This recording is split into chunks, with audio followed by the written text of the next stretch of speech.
Stocks trade range following a mixed session in the US and rising geopolitical uncertainties. Industrials and realty are the big gainers, even as IT and healthcare drag.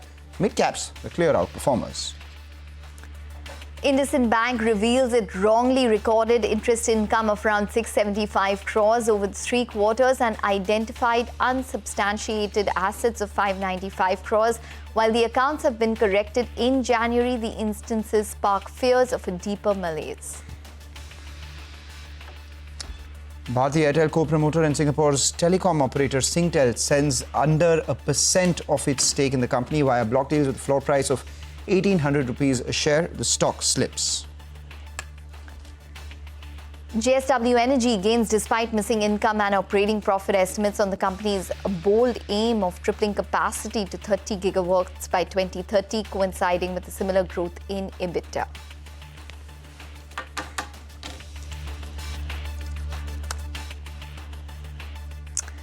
A very good afternoon. You're watching Halftime Report on CNBC-TV18. I'm Ekta Batra, and with me is Manglam Malu. Well, it's turning out to be a session where we are seeing the frontline indices in the red and you'd say a mixed picture because we have the mid-caps in the green at this point in time. Nonetheless, we do have an advanced decline ratio, which is still in positive terrain. So let's see whether that continues or not. Lot of specific stocks in focus in today's trading session on the back of news and result reactions. So on the back of news is the likes of Bharti Airtel as well as IndusInd Bank. From the broader markets, we do have stocks such as Newland, Global Health, which are under pressure at this point in time. Overall, it is definitely a lively market for stocks, considering that it is still earnings season. But besides that, definitely pressure on the markets. Indeed, pressure on the markets, but we do have a bunch of stocks which are doing a lot better, portfolios feeling a lot better. So if you look at, the Nifty Next 50, you look at the Nifty Mid-Cap Index, you look at the Nifty Small Cap Index, all of them doing well. The FMCG pack, actually, all the domestic-facing stocks doing extremely well as well. We have HUL, which is at the high point of trade. We have Bajaj Auto, which is doing well too. And alongside that, we have a lot of these PSUs which continue to surge. So BEL, case in point, is among the top gainers that we have. But we also have the management of a company, MediAssist, that joins in after their fourth quarter numbers. Satish Kiruku, who's the Chief Executive Officer, joins in. Satish, thanks a lot for joining in. The first obvious question, right? What's the growth prospect that you have for the next year, given the business that you're in, given the environment that you're in right now as well? There's a fair amount of global uncertainty, perhaps for some of your clients as well. So in light of all of this, what's the target that you've set yourself for? Good afternoon, Manglam. Always a pleasure to be here. Thank you for having me here. So I think we continue to grow in all the key segments that we operate in, right? Group, we've grown faster than the market from a premium perspective, and so has in retail. And we've also done well in the government and the international segment. So all in all, given the growth situation in the Indian insurance industry, we're happy that we've done better than the industry in all respects. So we've just received the regulatory approval for concluding the acquisition of Paramount TPA, which should approximately add from their last year's reported numbers about a 20% further growth on a pro forma basis. And of course, the real value is subject to the timing of the acquisition. And we continue to hold to what we've always said, that we will grow at par or faster than the insurance market growth rates in India. And that continues to be our focus. Okay. Satish, hi. Welcome to the show. Well, I was just looking at your EBITDA margins, 21.6% as per your presentation. And you have indicated that, the dilution from all of the acquisitions is in fact fully absorbed by the company. So give us a sense in terms of what this trajectory could be, considering that this is probably a multi-quarter high. I mean, just by a few basis points, but nonetheless, it's one of the highest margins that you've reported. Thank you, Ekta. Historically, prior to these, the 3-4 acquisitions that we concluded in the last 2 years, we were traditionally at 23-24% margin. That was our steady state margin. And our efforts continue to sort of get back to the steady state margin, of course, in a much larger and a consolidated book. Clearly, we're on track. And of course, there's, that will be adjusted in the short term by any impact coming in from the Paramount acquisition. But otherwise, that's the focus. I'll have to ask you this question. Health insurance have been seeing higher underwriting losses. Does that mean that you're going to increase rates for some of the group insurances? That's point number one. And secondly, on the margins itself, how do you see margins for both your retail and group business shaping up going forward, given the sort of higher underwriting losses that you're seeing? Fortunately, we're not in the business of pricing insurance or underwriting. So, however, if you look at the group business, while the headcounts may not necessarily have gone up as much, there's a significant expansion in benefits. So the premium growth is not just from an inflation or a price correction perspective. A significant number of new benefits that are actually coming into the group benefits today, and the covers are widening and expanding. So there's a fair bit of healthy growth from that perspective. So we're not very impacted by the underlying growth in the unit rates of insurance because we are very focused on the service provisioning side of it. And from a margins perspective, one of the reasons why we don't split our group and retail revenues is we've been able to, using technology and our scale, get to almost a homogeneous backend that actually runs in just the same way for group and retail businesses. So to that extent, that's how we're able to build economies of scale. So what is your guidance on both group premium under management as well as retail? Our guidance is whatever is the industry growth rate, we will grow at par or faster than that, and we've done that for the last 4 or 5 years on both group and retail. In fact, retail, our own retail has grown at about a 29% compared to a very low in the market. Group also we've grown at over 14%, and that will further get strengthened with Paramount coming in, and because Paramount is the second largest portfolio in the group book in the country. So you're exceeding 12% and 29% respectively in FY26. Hoping that the industry will in fact grow even faster, and then the growth will come back to the industry itself. Curious to know the kind of cost savings that are likely going forward as well, because I'm looking at some of the data that you've put out. 41% of your inbound queries now managed by your self-service channels, which is the IVR chatbot and WhatsApp, which does not entail a lot of costs, and also through your fraud detection engine, AI ML based technology that you've done. There's nearly 400 crore worth savings for insurers as well. So from your own tech stack at the back end, what's the kind of further margin improvement that we can see here? I'll split that answer into 2 parts. One, like I said, our steady state margin, we believe, is between like 23-24%. So that's what we aim to sort of get back to, subject to any temporary adjustments to acquire Paramount and integrate. But from a very interesting point that you brought up there, Mangalam, I think the investments that we've made in fraud detection, etc., the savings actually go back to the insurance companies, right? As a service provider, today we do not have the equivalent of a gain share on some of the savings that we deliver. But having said that, this is our North Star metric that we improve policyholder experience, but at the same time improve the profitability of the insurers by weeding out fraud, waste, and abuse. And that's actually one of the reasons why we are now sort of decoupling or unbundling some of these capabilities, like the fraud detection AI models or the customer support AI models, and allowing insurers who don't traditionally work with the TPM model to also benefit from some of the capabilities we have built. Today, if you look at technology-led revenues outside the TPA business are probably about 1.5 to 2% of the consolidated level. And we seeing fair bit of interest from the insurance companies to actually leverage just the technology components too, and not just the fully baked in TPA services. Right. So could that provide a funnel to the insurance companies for client acquisition as well? I'm just trying to understand, because you are trying to improve the experience for your users while improving the profitability of your insurers. So could then at some point you look at it as a front end, say a marketplace for insurance? Could that be on the horizon? Is there a possibility here? No. Or you monetize all the services that you are offering? We will not distribute or sell insurance because, as our wholly owned subsidiary is a licensed TPA, so broking or distribution of insurance is out of the question from an insurance perspective. But our belief today is that, one of the things that we've done, right, the things that people routinely talk about is the cashless and the discharge experience and why it takes time with insurance. Today, in the last year, about 100,000 patients walked out of the hospitals even before the bills got generated, because our AI technology was able to predict their out-of-pocket just on the day of admission itself. And they were able to just pay that amount and walk out of the hospital the moment the doctor said you're fine to go home.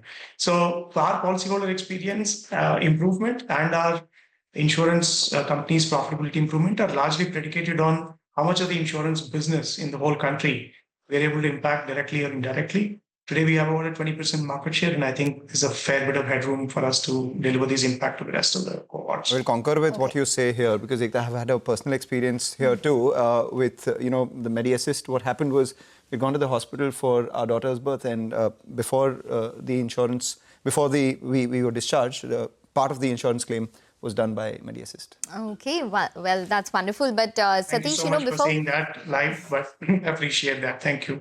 Satish, before we wrap up this conversation, I just wanted your view considering what is taking place with United Health in the US. It's one of the largest insurers in the world, and the kind of fraud that they're being investigated for now. Any learnings and thoughts considering that you're from the same space? It's a tough business that we run, right? And it's also very emotionally charged moments where people actually experience insurance. And there are 2 or 3 fundamental issues that we have as a country. One, we don't understand how to buy the right kind of insurance, right? We think like 4 lakhs or 5 lakhs of some insured is a lot of money. And then obviously that sort of fails to protect in the moment of truth. And secondly, you have to also choose the right kind of a product, right? From a membership perspective, because you could have a 5 lakh sum insured, but maybe there is just a capping of 50,000 rupees for a particular procedure.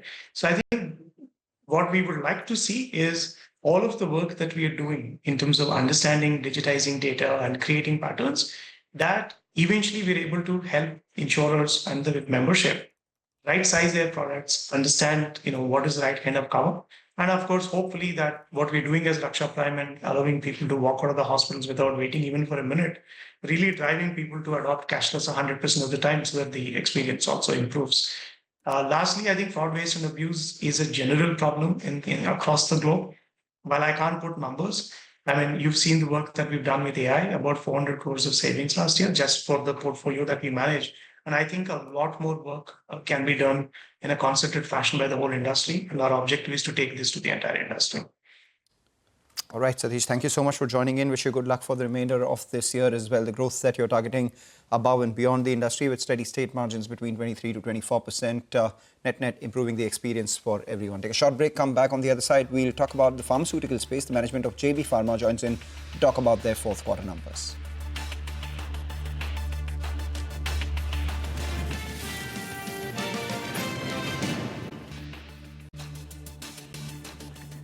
Welcome back. Well, for the markets, it's the same as we spoke about earlier. So we have a couple of stocks which are under pressure, especially from the pharmaceutical space. A lot of numbers from there. Let's in fact address one particular company that came out with numbers. That is JB Pharma, which reported an inline Q4 earnings with a profit growth of around 19%. Nikhil Chopra is joining in. He's the CEO and the whole-time director at JB Pharma to talk about the numbers. Nikhil, hi, welcome to the show. Good to see you in. Domestic growth has been extremely strong for you this quarter, 20% growth for the entire fiscal, and you're also outperforming IPM. Give us a sense in terms of how the key brands did, the likes of Metrogyl and the others, such as Razil as well as Cilacar. What were the franchises like this quarter, and what are you guiding for going into FY26? Do you expect this growth to continue?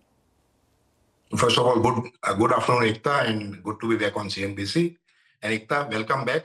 After a long time, we are meeting. Thank you. It was a good year in terms of what we performed. If you look at our domestic growth, which has demonstrated 20% for the current year, but if you look at ex-Opthal, which is a franchisee what we acquired, the growth is 12%. Still, the growth is much better than the Indian pharma market growth. We continue to beat Indian pharma market by 300 to 400 bips. And you at CNBC and your team have been tracking our journey for last now 4 years in terms of what we have committed, we have been able to deliver.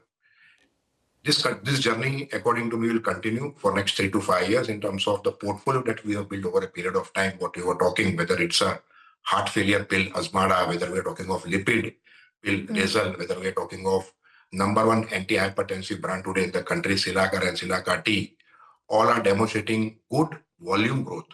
When I talk of volume growth, it all tells about the better penetration and better prescriptive in nature. So that is where we stand. We continue to be now number 8. We are now number 8th company in the world of cardiology in the country, with all what I've spoken in the world of cardiology, what we have done, hypertension, heart failure, lipids, equally backed up by, there was a good demand for Metrogyl this year, which grew at around 10-11% for the year, the progressive portfolio of metronidazole franchisee. And last but not the least, we are also happy to share now that Sporolac, our probiotic brand, is now among the top 300 brands in the country. So today now we have 6 brands in top 300, that is Cilacar, Nicardia, Cilacar T, Rantac, Metrogyl, and now Sporolac. That is how we are placed. And the fundamentals of the business looks very strong. Right. Not only that tomorrow we want to grow better than the market, but also we want to inch up our ranking in the prescription ranking overall as a company. So that brings us to two-part questions. Nikhil, a couple of things that have happened under your leadership. One is the surge that we've seen in the domestic part of the business as against just, selling to the US and other markets. And the second part is that you're saying that you are increasing your, looking to increase your prescription drugs as well. So to that extent, what would be your ANSP going forward? That's point number one. And secondly, at what rate do you expect your domestic business to go and the other businesses to grow over the next 1 year or 2 years, if you must? Short to medium term, Mangalam, is what we see company growing at nearly around 12% overall as a company, but 2 parts of the business.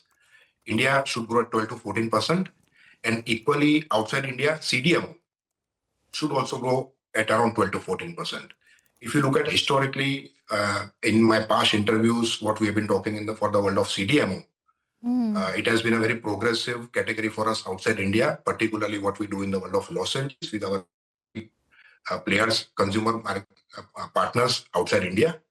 Our CDMO run rate, though the business has not grown this year, is average 110 crores this year every quarter. So we have done around 430, 440 crores.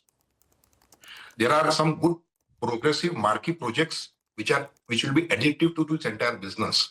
So by end of this year, those projects, be it our lozenges which will be going to Europe and US market, we are getting into newer way of drug delivery, that is throat spray. We are getting into the entire world of iodine-based formulations for gargles, for creams and ointments. Those all projects are on. So FY27, our average run rate every quarter, which is 110 crore for the FY25, FY27 will be 150 crores. So we see the CDMO business also next 3 years CAGR growing at around 15%, India growing at around 12%, and anything if we buy in India, which we continue to evaluate assets, will be additive in nature. And last but not the least, also I would like to talk about that in last 3 years, we have been raising our EBITDA margin guidance. So if you look at what we scored in terms of EBITDA for the year FY25 was 26.3%. Our guidance was 25 to 27%. This year yesterday in our investor call, we have raised our EBITDA guidance to now 27 to 29%, which was 25 to 27% up till now. So a lot of improvement that we are trying to see in the mix of business. We are trying to look at how do you drive organization which is more efficient. And also our productivity per medical rep now, including the ophthalmology business, for the current year stands now at 8 lakh rupees, which was 4 years ago, 4.6 lakh rupees. So productivity also has gone up, and we would like to challenge ourselves that how do we take this productivity and grow it around 12 to 14% in next 3 years. Okay. All right. Well, Nikhil, while the CDMO business seems to be firing on all cylinders, just wanted to touch upon the US business for you. The US is a very small business for us. We are doing around $30 million, and we have got 15 ANDAs approved, which JP as a company holds. Also happy to share we had a US FDA audit in the month of March, which happens every year for our formulation as well as API business. Not only no 483s, but no observations. That is how we run our manufacturing plants. We continue to file 3 to 4 ANDAs every year, looking at more opportunity, low volume, high value, opportunistic. But we don't expect this business to become big. Our major focus continues to be India, CDMO, and in some parts of ROW market, because there we see a lot of opportunities. We have been filing every year 10 products in the ROW market, and those products will start commercializing FY27. So from there, the entire run rate for our business will be, the business today is $50 million. We do around $12 million every quarter. That business today is growing at high single digit. We expect when these new products, which we have registered for last 3 years, 10 products, 30 products in last 3 years, when they start commercializing in FY27, this business should also grow at mid-teens with better EBITDA margins. What India, about, CDMO growing at 12 to 14%, and US high single digit. Yeah. Okay. What about the cash on your books? I just wanted to know, 700 crores of cash on your books. You said that you are looking at some sort of M&A. You mentioned that briefly. What categories are you looking at? How close to a deal closure are you? Not that we are closer to any deal closing, but Mangalam, we continue to evaluate assets. And in last 4 years, we have done 5 deals. More opportunistic that we would like to do, more we would like to see in the space and the areas where we are present, more in the area of cardiology, probiotics, pediatrics, or women health. Given a choice, we would like to buy something in that space. It all depends upon what value the asset is available, and if we are able to do justice with that asset, and also we are able to do justice with the existing portfolio that we have to grow better than the market. Okay. Well, Nikhil, we can't end this conversation by not asking you about KKR's plans. They've sold around 5% stake. Give us what the plan is with regards to KKR and JB Pharma.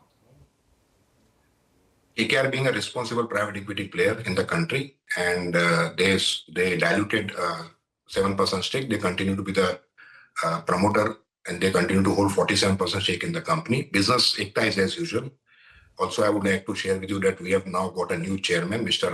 Arun Duggal, who is an ex-Bank of America. He now is a chairman of the company. In last board meeting, we have got now Mr. Ashwini Puri, who also has joined our board. He is also on the board of Titan. Business continues to be as usual. We have 3 folks from KKR on the board. We continue to discuss our ongoing progression in terms of what business we want to do in next 3 to 5 years. We already have made a plan that how do we grow this business at around 12 to 14% CAGR for next 3 to 5 years. KKR will take its own call at the right time in terms of right values, what they think. Very less that as a management team that I would be in a position to comment. So they're still, they're still considering their options at this point in time. They're looking for buyers. See, it's very difficult for me to talk about this because we being the management team, we are responsible for running the business. It's at the day call from KKR that what do they think is the right time in terms of when they want to exit. All right, fine. Fair enough, Nikhil. I'm sure we're going to hear probably a little more about that in weeks and months to come. Thanks very much for joining in and speaking with us and talking to us about the guidance. We need to take a short break now, but up next, technical Samit Chavan of Angel One will be joining in.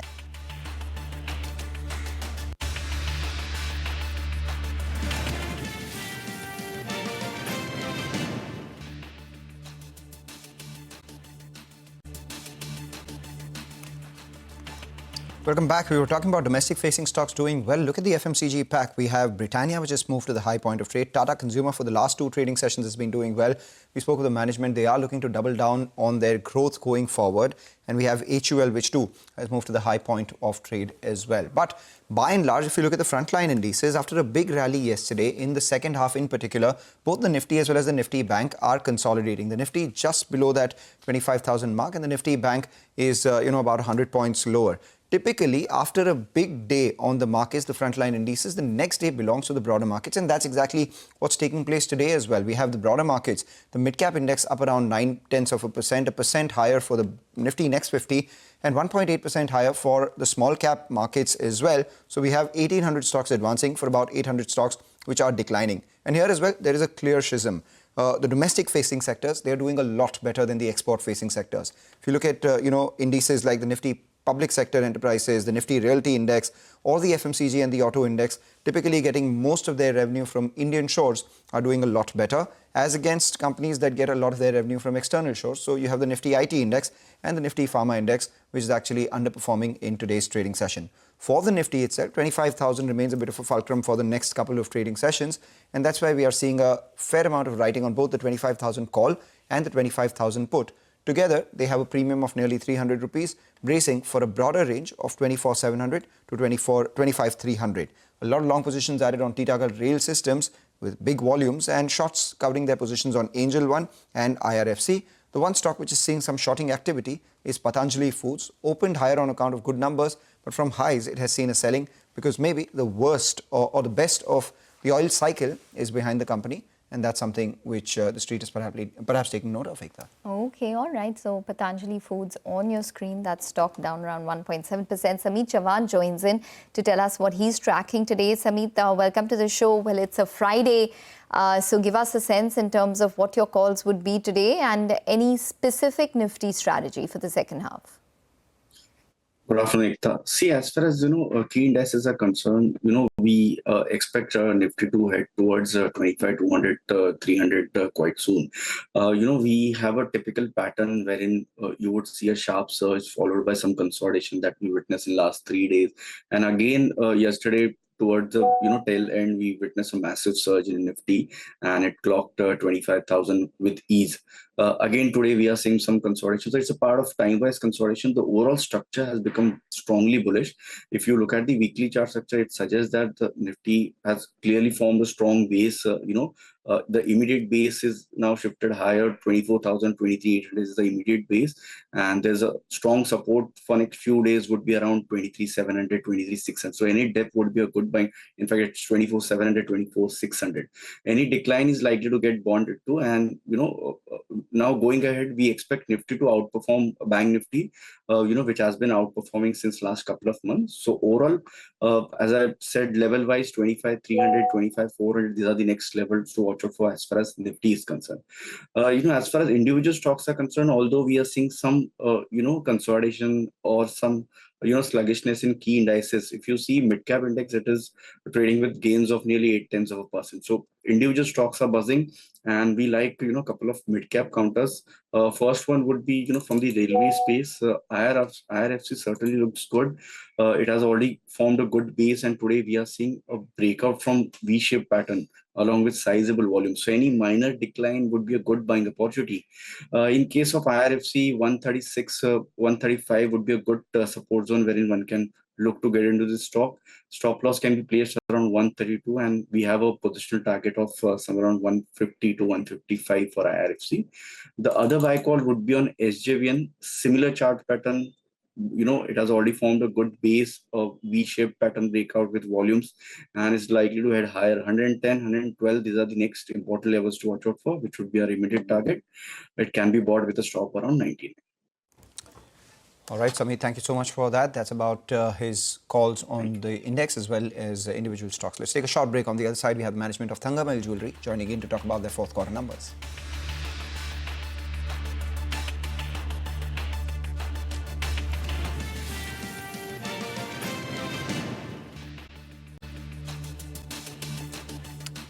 Thangamal Jewelry, that's the stock on our radar. SM Lakshmanan, who's the Vice President Finance and Accounts, joins in to discuss their fourth quarter numbers, which were obviously, bolstered by the big rise that we saw in gold prices. The question is where we go from here on itself, because the company believes that if this rise continues to sustain, then maybe at some point it may have an adverse impact on volume offtake for gold. Thanks a lot, Mr. Lakshmanan, for joining in. I was looking at your update post-quarter as well. Akshay Tritiya, not much in terms of value growth happened over the last year. In fact, volumes declined by about 24% as well. So in light of all of this and the kind of growth that you've seen in this year, close to around 28%, what is the aspiration that you have for FY26 when it comes to revenues, and what kind of margin prognosis do you go with? Good afternoon, Mangala. Thank you for the opportunity. Thangamal Jewelry Limited has achieved a turnover of 4,911 crore rupees for the financial year 24-25, registering a retail revenue growth of 28% year on year. In terms of volume, gold increases by 4% for the financial year 24-25, and the diamond volume increases by 12%. As far as the current financial year 25-26 is concerned, yes, it has started on an encouraging note. Akshaya Tritiya 2025 revenue performance has been better than the 2024 Akshaya Tritiya performance.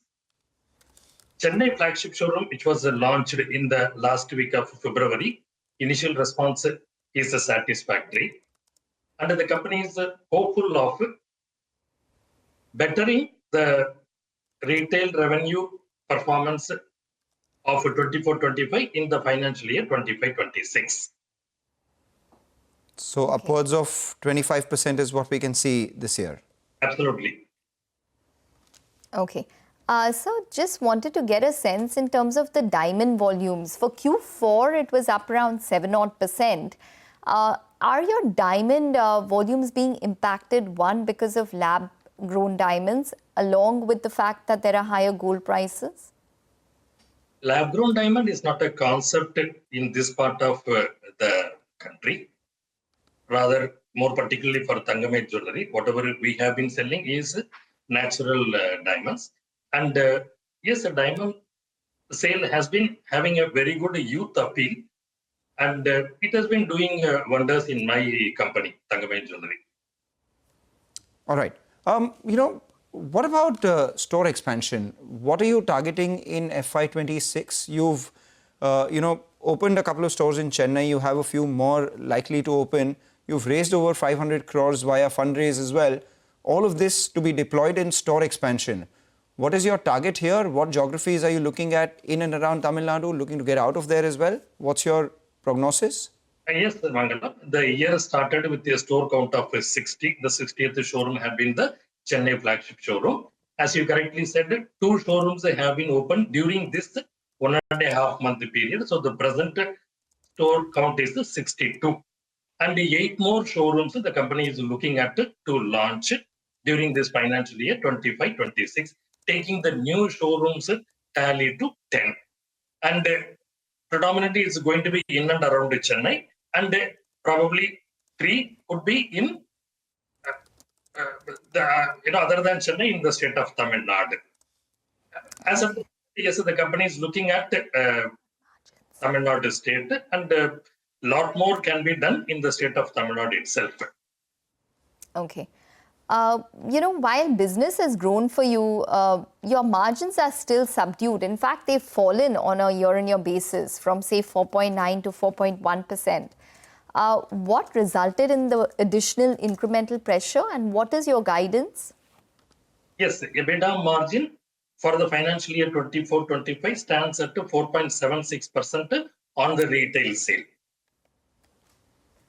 There are a few reasons. One is the customs duty reduction hit. Normalizing this customs duty reduction hit, my EBITDA margin would have been 5.08% for the financial year 24-25, meaning upwards of 5%. Yes, the company has consciously incurred brand building, advertisement, publicity promotion expenses in the financial year 24-25 for the expansion that has been going on in and around Chennai, as well as in a few other towns and cities in the state of Tamil Nadu, which will have the enduring revenue benefits in the periods to come. But for this one-time expense, which has been incurred in a front-ended manner, and to some extent the staffing expenses also for these expansion outlets, the company is confident or hopeful of retaining or maintaining the EBITDA target at 6% level going forward. So what margins should one work with next year? Are we looking at closer to double digits? Gross margin? EBITDA margins. EBITDA margin, I'm saying 6%.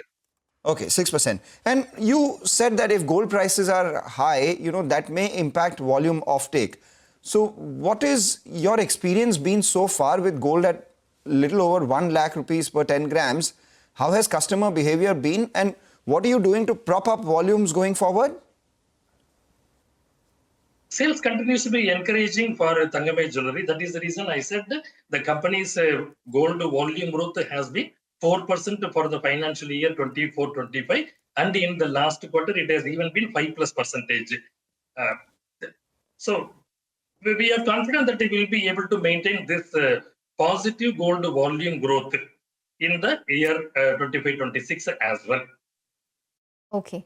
What I wanted to know is, have you had to reduce your making charges when you do sell jewelry to your customers? Have you had to do that, especially in the past couple of months? There could be a little bit plus and minus in terms of making charges or in terms of, at the gross level, but the company tries to target the gross level to be at a double-digit level, 10% level. Presently, it is 9+%. Definitely, the company is looking at a target or guidance level of gross profit to double-digit level, 10%. Okay, but just specifically on the making charges, I wanted to understand that are the discounts heavier than what you were probably giving 1 year ago? Yeah, it is a cyclical based or a season based. For example, in the Q4, yes, Thanksgiving discounts would have been given. It depends on the seasonal factor. But at the end of the day, the company tries to have the combined gross profit level at 9+%, taking it to 10 double-digit level going forward. To answer your question, is the season-based, strategies the company will be taking. What about hedging? It's increased from 70% back in FY 21-22 to close to 96% now. How does that, what kind of bearing does that have on your margin? Because at a time when gold prices are rising, you would have been better off unhedged because you would have gotten a lot of money on the inventory that you would be sitting on. Now that gold prices are at the peak, are you looking at increasing your hedges further or are you looking at reducing some of the hedges? Yes, Mangalam, as I had mentioned in the last CNBC discussion as well, the company maintains the hedging policy of 90+%, almost fully hedged. The reason is company wants to focus on the operating efficiencies, operating profitabilities. So now that it is fully hedged, yes, the company is looking at the operating profitabilities. Okay, operating profitability is what you're looking at, over 25% revenue growth in the retail business next year with positive gold volume growth and margins, EBITDA margins of 6%, targeting gross margins of double digits as well, with 10 stores to be opened in this year, 2 of which have already been opened. Thank you so much for joining in, sir, and giving us an outlook for the next year. That's the management of Thangamayil Jewelry. Street likes what they're saying specifically on the margin and gold volume and the guidance for next year. Stock at the high point of trade. Take a short break, come back, getting more on the markets and a lot of stock-specific action. Stay with us.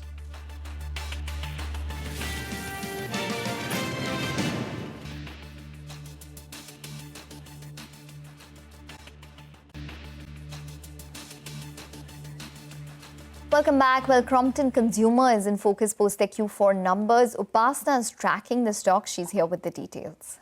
While the company has reported a good set of numbers, revenue was largely in line. PAT and EBITDA margin beat the poll estimates. Now, EBITDA margin beat was mainly led by positive margin surprise in company's lighting segment and a healthy growth trajectory seen in company's butterfly business. Now, coming to the numbers first, now revenue saw a growth of 5%, EBITDA saw a growth of 30%, EBITDA margin saw an uptick of 240 basis points and stood at 12.8% versus the poll of 11.5%. And this EBITDA margin expansion was mainly supported by company's lighting segment, which saw an uptick of as high as 700 basis points at 15.9%.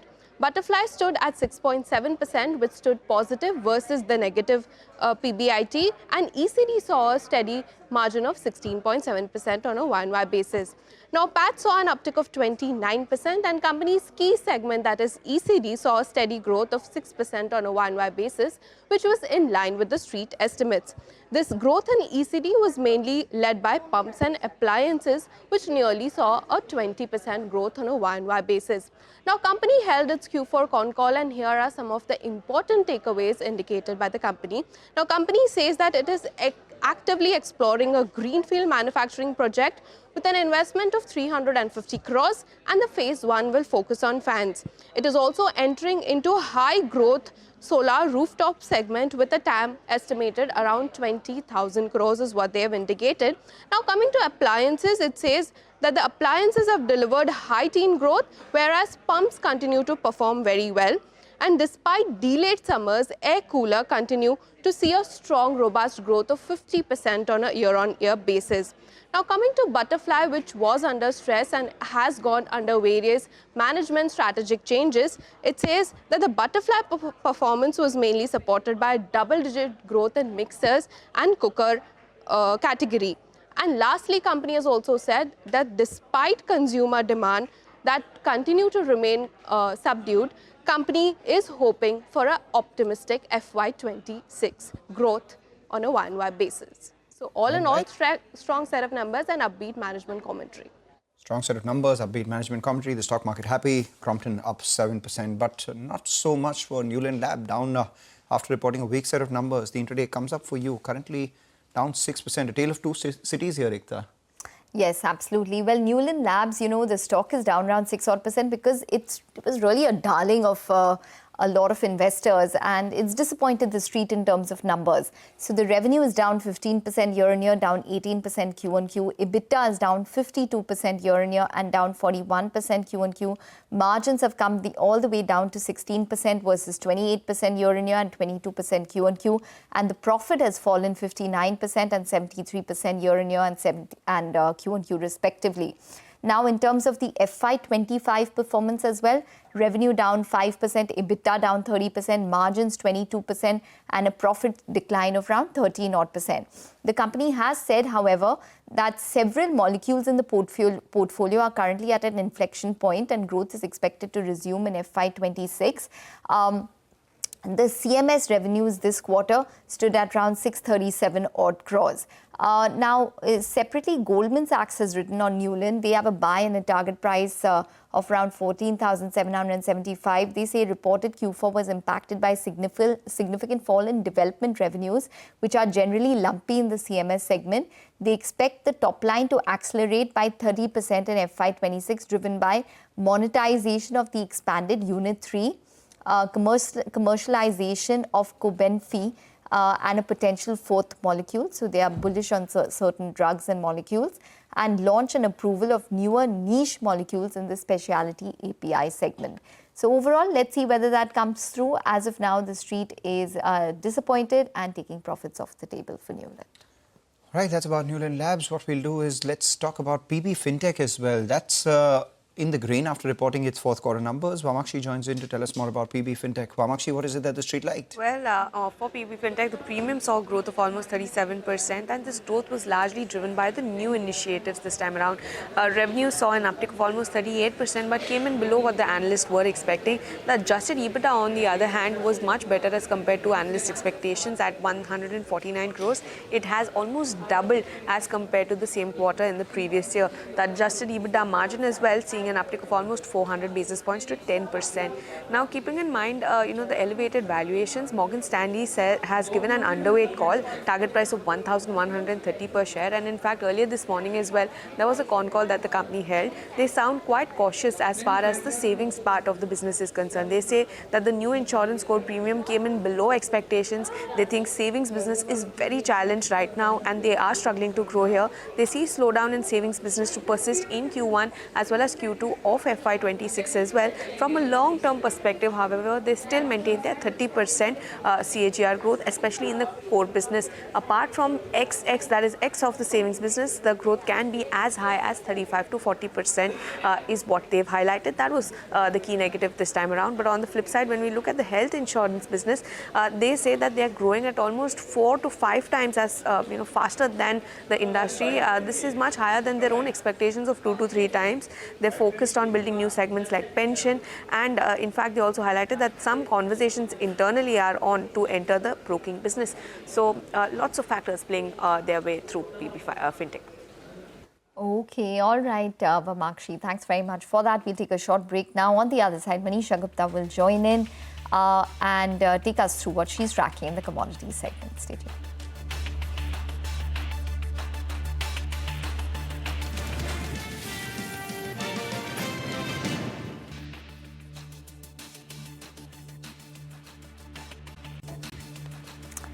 Welcome back. Well, you're still tuned into Halftime Report on CNBC TV18. Well, it's as of now similar for the markets. We have a consolidation taking place for the Nifty with a negative bias and the mid-cap index holding up with a gain of almost 600 odd points. Bank Nifty absolutely flat with a little bit of a tinge of red. Manisha Gupta joins in with more details on the commodity space. Manisha. Thank you so much for that, Ekta. And I have a guest as well. Mr. Maninder Singh Nair is CEO and founder at CEF Group. Mr. Singh, thank you so much for joining in. When I was looking at numbers, it does tell us that the government is pushing for more organic exports. There was a statement from Minister Piyush Goyal to that effect as well. So from 5,000 to 6,000 crores right now, the target is 20,000 crores for the next 3 years now. How achievable, feasible do you think those numbers are? So these numbers are quite achievable. In fact, to the country that we are in and kind of agriculture we have, it's a very small number. So basically, this number is small because we are just targeting good quality produce for export market. But one big question is that why are we not targeting good quality produce for our domestic market? So if we target the good quality food for our domestic market and then also think of export market together, this number can really be much more bigger. Mr. Nair, what would you say is the overall organic farming number for India right now? And what is the kind of growth that we've seen on a year-on-year basis? So when we say the word organic, there are two things to it. One, that whether it is certified organic, defined through a certificate, or whether the quality is actually organic, which is high on nutrient and less on quantification. So if you talk about India exporting food to the world, the current scenario is that we are just talking of organic as certification. And trust me, if we convert this from certification basis to actual quality basis, then the kind of market that is available globally is almost 50 times than what India is looking at right now. So there is a big push required for natural farming, which can lead to organic produce and amplify this market as a whole. Mr. Nair, talk to us also about the feasibility part of it. Would you say that there is enough available in sense of cost-efficient inputs for India to dwell into this?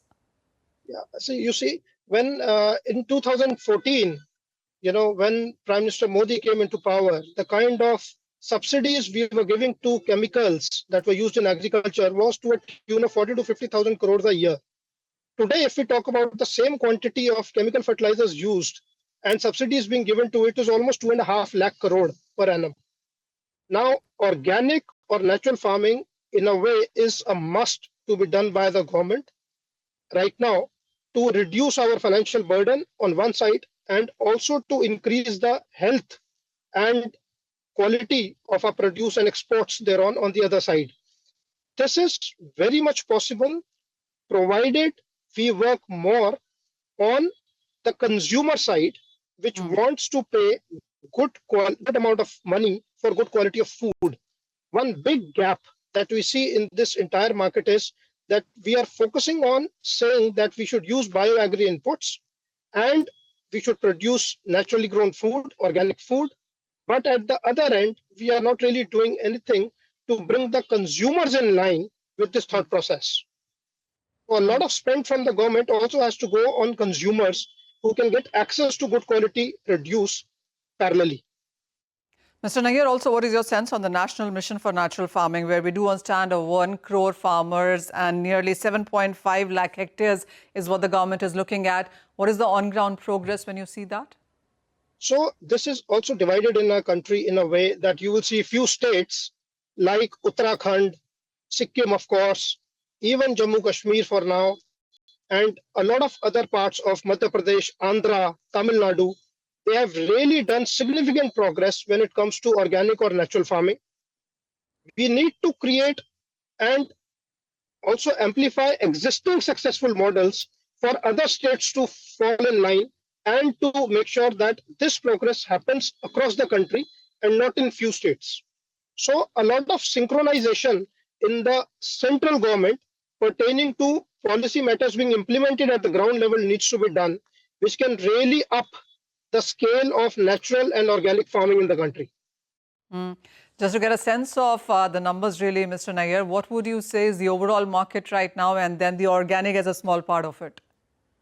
So overall market, if you say is 100, organic is currently at less than 3%. And we really need to shift our gears on all sides to bring this to at least 25 to 30% in next 1 decade or so. All right, so just 3% of organic food is what we are eating, Ekta. So really a small number there. And Mr. Nair, thank you so much for joining us, telling us that a lot perhaps needs to be done in that line. Yes, absolutely. Thanks, Manisha, for that. On that note, we need to wrap up on Halftime Report. Business Lunch up next.